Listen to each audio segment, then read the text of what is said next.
नमस्कार साथियों, स्वागत है आपका हमारे YouTube चैनल में। आप झारखंड के किस जगह से समाचार सुन रही हैं, कृपया कमेंट बॉक्स में लिखकर हमें जरूर बताएं। रांची से प्रस्तुत है झारखंड के प्रादेशिक समाचार। समाचारों के साथ मैं गौतम। पहले मुख्य समाचार।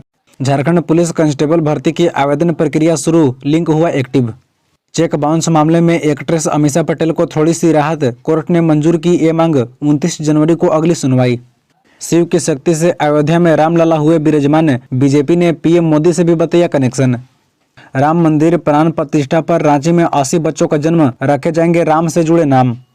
हमारे कोयले से रोशन हुए अन्य राज्य, लेकिन अंधेरे में झारखंड, सीएम सोरेन का बयान, केंद्र पर निशाना। और सीएम से पूछताछ के दौरान कैसे पहुंची सीआरपीएफ, जेएमएम का दावा, हेमंत सोरेन को गिरफ्तार कर दिल्ली ले जाने की थी तैयारी, बीजेपी बोली पुलिसिया ताकत न दिखाएं। अब खबरें विस्तार से। 20 जनवरी को सीएम हेमंत सोरेन से पूछताछ के बाद ईडी एक बार फिर पूछताछ करेगी। ईडी की ओर से एक पत्र सीएम को भेजा गया है। इसमें ईडी ने 27 और 31 जनवरी के बीच समय और स्थान बताने को कहा है। सीएम से जमीन घोटाला मामले में ही पूछताछ होनी है। इससे पहले सीएम हेमंत सोरेन से 20 जनवरी को पूछताछ हो चुकी है। इस दिन ईडी के अधिकारियों ने उनसे 7.5 घंटे पूछताछ की थी। हालांकि पूछताछ के बाद कार्यकर्ताओं को संबोधित करने के दौरान सीएम हेमंत सोरेन ने यह बात कही थी कि मैंने सभी सवालों के जवाब दिए हैं, आगे भी अगर ईडी पूछताछ करना चाहती है तो वे जवाब देने को तैयार हैं। बता दें कि 20 जनवरी को पूछताछ के दौरान ईडी के अधिकारियों ने उनसे उनकी आमदनी के स्रोत के अतिरिक्त आयकर रिटर्न में दिए गए ब्यौरों से संबंधित सवाल किए थे। यह पूछताछ मुख्यतः डीएवी बरियातू से पीछे स्थित 8.46 एकड़ जमीन से जुड़ी हुई थी। फिल्म अभिनेत्री अमीषा पटेल से जुड़े चेक बाउंस मामले में न्यायिक दंडाधिकारी के अदालत में सुनवाई हुई। सुनवाई के दौरान अमीषा पटेल के वकील ने समय की मांग की।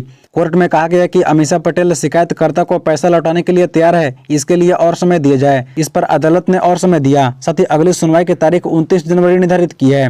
हालांकि समय मांगे जाने पर शिकायतकर्ता के वकील विजय लक्ष्मी श्रीवास्तव ने इसका विरोध करते हुए कहा कि मामले को टालने के लिए समय लिया जा रहा है। पिछली सुनवाई में गवाह का प्रति परीक्षण करने से पूर्व अदालत द्वारा लगाई गई जुर्माने की राशि का भुगतान करना पड़ा था।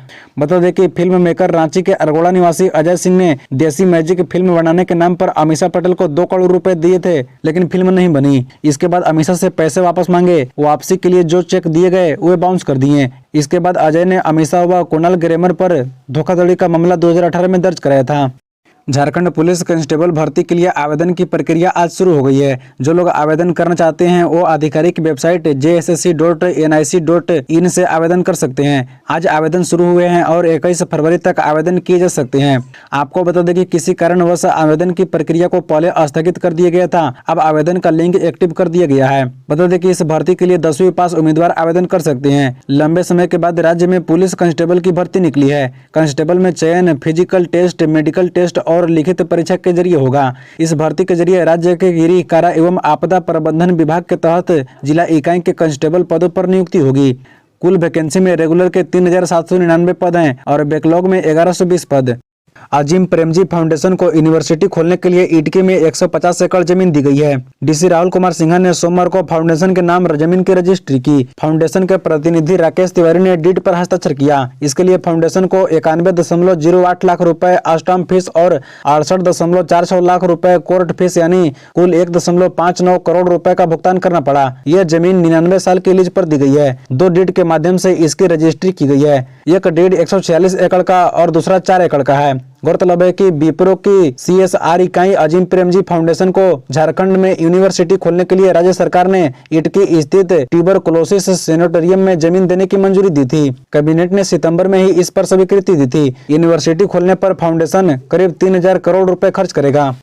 20 जनवरी को सीएम हेमंत सोरेन से ईडी ने पूछताछ की। इस दौरान सीएम आवास के पास भारी तादाद में सीआरपीएफ जवानों के पहुंचने की घटना पर सियासत तेज हो गई है। जेएमएम का दावा है कि सीएम हेमंत सोरेन को गिरफ्तारी करने की पूरी साजिश थी।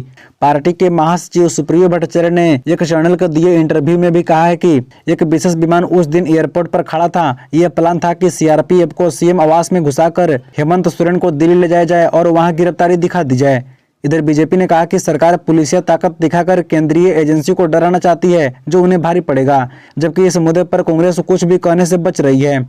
सीएमओ ने राज्य सरकार के गृह विभाग और पुलिस मुख्यालय से पूछा है कि सीएमओ के पास प्रतिबंधित इलाके में 20 जनवरी को सीआरपीएफ जवानों की एंट्री कैसे हुई थी। इस मामले पर एफआईआर भी दर्ज हुई है। अयोध्या में सोमवार को श्री राम लला के प्राण प्रतिष्ठा के दिन रिम्स और सदर सहित विभिन्न निजी अस्पतालों में करीब 80 बच्चे ने जन्म लिया। बच्चों के मुकाबले बच्चियों की संख्या अधिक रही। सबसे अधिक 28 बच्चे सदर अस्पताल में जन्म लिए, वहीं रिम्स में 20 बच्चे ने जन्म लिया है। जानकारी के अनुसार सेटवेंटा में 6, हिल व्यू में 4 और मातृ जीवन में 4 सहित अन्य अस्पतालों में आम दिनों के मुकाबले अधिक संख्या में बच्चों ने जन्म लिया। रिम्स के civil surgeon doctor Prabhat Kumar ने बताया कि अन्य दिनों के मुकाबले अधिक संख्या में बच्चों ने जन्म लिया है। हर दिन सदर अस्पताल में 18 के बीच बच्चों का जन्म होता था। वहीं राज्य के सबसे बड़े अस्पताल रिम्स में रिकॉर्ड के अनुसार हर दिन औसतन 12 से 15 बच्चे ही जन्म लेते हैं। महिला एवं स्त्री रोग विशेषज्ञों ने बताया कि सिजेरियन अन्य दिनों के मुकाबले सोमवार को अधिक हुआ। वहीं बता दें कि श्री राम उत्सव के इस खास दिन में जन्म लेने वाले बच्चों के माता पिता ने बताया कि वे अपने बच्चों के नाम राम से मिलते जुलते रखना पसंद करेंगे। अयोध्या के मंदिर में रामलला के नए नवीन विग्रह की प्राण प्रतिष्ठा हो चुकी है। इसी बीच भारतीय जनता पार्टी के सांसद निशिकांत दुबे ने इसे भगवान की शक्ति बताया है। उन्होंने कहा कि यह भगवान शिव की शक्ति थी कि रामलला आखिरकार अयोध्या में विराजमान हो गई हैं। बीजेपी सांसद अयोध्या राम मंदिर प्राण प्रतिष्ठा के अवसर पर देवघर में स्थित बाबा बैद्यनाथ मंदिर में दीपोत्सव में शामिल हुए। दीपोत्सव में शामिल होने के बाद दुबे ने कहा, देवघर के सांसद होना मेरे लिए सौभाग्य की बात है। प्रधानमंत्री नरेंद्र मोदी भी शिव भक्त हैं। अगर पीएम मोदी यह करने में सक्षम है तो मुझे लगता है कि भगवान शिव की शक्ति है कि रामलला आखिरकार अयोध्या में विराजमान हो गई हैं। अयोध्या में श्री रामलला की प्राण प्रतिष्ठा हर्षोल्लास और उमंग के बीच की गई, जिसमें प्रधानमंत्री नरेंद्र मोदी ने चुनिंदा पुजारियों की देखरेख में मुख्य अनुष्ठान किए। लोकपाल केस में झामुमो सुप्रीमो और राज्यसभा सांसद शिबू सोरेन को दिल्ली हाईकोर्ट से बड़ा झटका लगा है। इस मामले में हाईकोर्ट ने सोमवार को फैसला सुनाया। हाईकोर्ट ने सीबीआई जांच को रद्द करने की शिबू सोरेन की याचिका खारिज कर दी।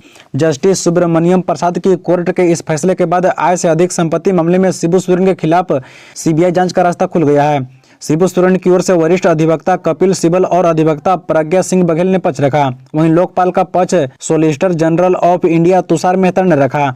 इस मामले में अंतिम सुनवाई 22 सितंबर को हुई थी। दोनों पक्षों की दलीलें सुनने के बाद हाईकोर्ट ने फैसला सुरक्षित रख लिया था।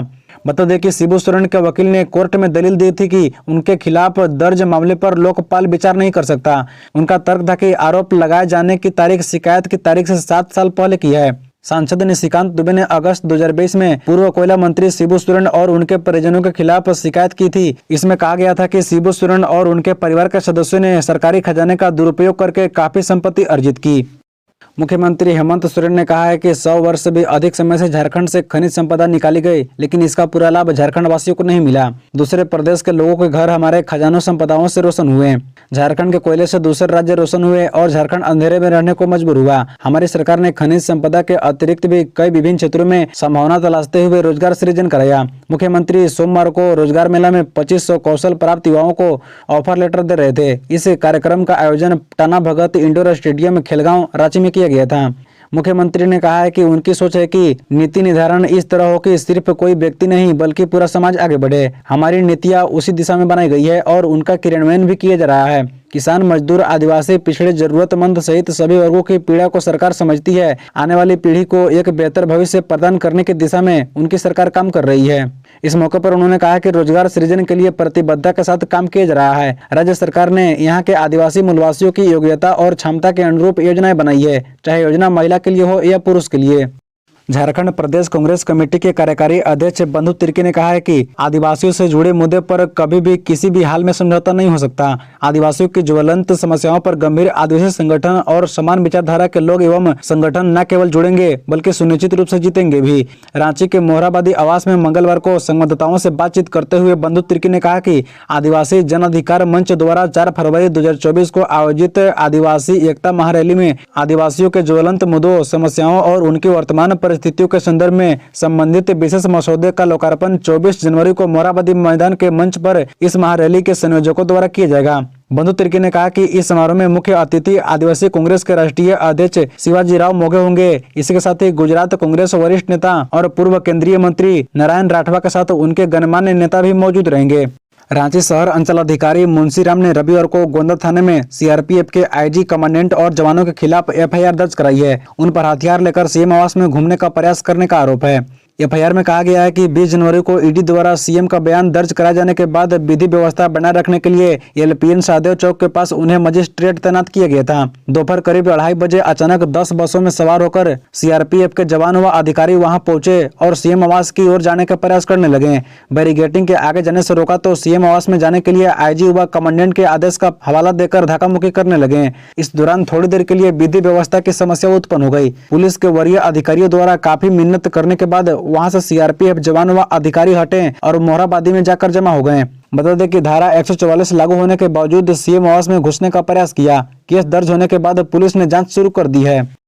नेताजी सुभाष चंद्र बोस की जयंती पर पराक्रम दिवस के रूप में आज पूरा देश मना रहा है। झारखंड के मुख्यमंत्री हेमंत सोरेन ने राजधानी रांची के नेताजी सुभाष चंद्र बोस उद्यान स्थित उनकी प्रतिमा पर माल्यार्पण कर श्रद्धांजलि अर्पित की। उन्होंने कहा कि हम अपने इन अमर वीर शहीदों के सपनों को पूरा करने का प्रयास कर रही हैं। मुख्यमंत्री हेमंत सोरेन ने कहा कि देश के स्वाधीनता संग्राम में नेताजी सुभाष चंद्र बोस की निर्णायक भूमिका रही थी। आजादी की लड़ाई में उनके योगदान को हम कभी नहीं भूल सकते। उन्होंने आम जनमानस के गौरव को स्थापित किया। हम एक ऐसे लोकतांत्रिक देश में रहते हैं जहां अनेक वीरों और वीरांगनाओं ने जन्म लिया। इनके नाम इतिहास के सुनहरे पन्नों पर दर्ज है। और अब कुछ मुख्य खबरें संक्षेप में। सीआरपीएफ आईजी कमांडेंट और जवानों पर एफआईआर। हथियार लेकर सीएम हाउस में जबरन घुसने की कोशिश का आरोप। सीएम से फिर होगी पूछताछ। ईडी ने पत्र लिखकर पूछा 27 से 31 जनवरी के बीच तिथि और जगह बताएं। शनिवार की रात प्रेमी प्रेमिका की हुई शादी। रविवार को युवती को जबरन ले गए परिजन। खूंटी में सीएम हेमंत सोरेन का दौरा। 20 लाख लाभुकों को दिए अगवा आवास। बोले 2027 तक सभी जरूरतमंदों को मिलेगा घर। झारखंड में अब बनेंगे 20 लाख अगवा आवास। 75,000 होंगे खूंटी व सिमडेगा के लिए। सीएम हेमंत सोरेन ने की घोषणा। झारखंड में जयंती पर याद किए गए नेताजी सुभाष चंद्र बोस। सीएम हेमंत सोरेन बोले वीर शहीदों के सपने करेंगे पूरे। आदिवासी एकता महारैली को लेकर 24 जनवरी को मोरहाबादी में मसौदे का विमोचन। बोले कांग्रेस नेता बंधु तिर्की। पीएम आवास योजना के लाभों का आशाइश सोरेन को दिल्ली गणतंत्र दिवस समारोह में आमंत्रण। हुई भावुक। झारखंड में बढ़ गए 8.56 लाख वोटर। 21.67 लाख युवा पहली बार करेंगे मतदान। पांकी में विधायक के नेतृत्व में निकाली रामलला की भव्य शोभा यात्रा। राम भक्तों की उमड़ी भीड़। राजरापा की बदली तस्वीर। कई जन कल्याणकारी योजनाओं का मिल रहा है लाभ। और धनबाद में 51,036 मतदाता बढ़े। लोकसभा चुनाव के पहले अंतिम सूची प्रकाशित।